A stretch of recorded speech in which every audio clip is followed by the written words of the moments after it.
ઘરે કોણ આવ્યું તું? ઈસુ કોણ આવ્યું તું? તને પૂછું, ઘરે કોણ આવ્યું તું? તમારી બેન આવી હતી અને એ મને એમ કહેતી હતી કે એનો પતિ એને બહુ જ મારે છે અને એના ઉપર બહુ જ શક પણ કરે છે.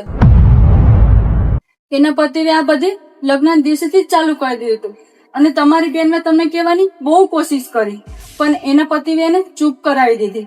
આજે એ હિંમત કરી અને રડતા રડતા બધી મને કીધું. તો તે શું કીધું?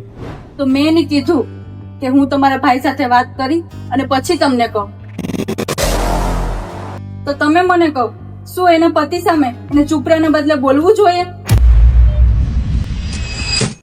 અને મારે પણ શું તમારી સામે ચૂપ રહેવાને બદલે બોલવું જોઈએ?